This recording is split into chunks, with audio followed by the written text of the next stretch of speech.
திமுக ஒரு தீய சக்தி, திமுக ஒரு தீய சக்தி, திமுக ஒரு தீய சக்தி, திமுக ஒரு தீய சக்தி, தீய சக்தி, தீய சக்தி, தீய சக்தி. டிவிகே ஒரு தூய சக்தி. எப்படி? டிவிகே ஒரு தூய சக்தி. தூய சக்தி டிவிகேவுக்கும் தீய சக்தி டிஎம்கேவுக்கும் தான் போட்டியே. என்டிஏ கூட்டணியில் இருக்கக்கூடிய பெரிய கட்சியான அதிமுக இன்னைக்கு கிட்டத்தட்ட ரெண்டா பிளவுபட்டிருக்கு. பிளவுபட்ட ஒரு குரூப் உங்களுக்கு ஆதரவு தெரிவிச்சிருக்கிறாங்க. பிளவுபட்ட குரூப்ல இருக்கக்கூடிய ஒரு தலைவரோட வீட்டுக்கு ஒரு புது சோஃபா போகுது. சோஃபா பின்னாடியே புது முதலமைச்சரும் அந்த வீட்டுக்கு போறாரு. புதுமையான ஆட்சி, புதுமையான ஆட்சின்னு சொன்னீங்க. இன்னைக்கு புஷ்பா பட பாணியில ஆட்சி நடந்துகிட்டு இருக்கு.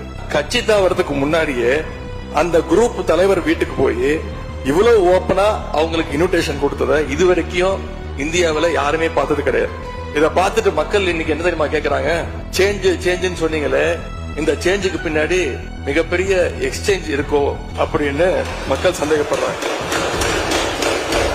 அந்த ஊழல் சக்தியோடு சேர்ந்து இருக்கக்கூடிய ஆளுங்கட்சிய இப்ப என்ன சக்தின்னு கூப்பிட போறாங்க? கிளீன் கவர்மெண்ட் சொன்னாங்க. இதுதான் உங்க கிளீன் கவர்மெண்ட் லட்சணமானு மக்கள் கேட்க ஆரம்பிச்சிட்டாங்க.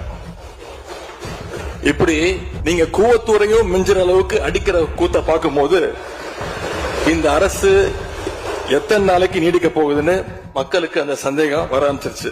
முதல் கோணலே முற்றிலும் கோணல்ன்ற மாதிரி உங்க நடவடிக்கை எல்லாமே இன்னைக்கு மீம் கண்டென்ட்டா மாறிடுச்சு.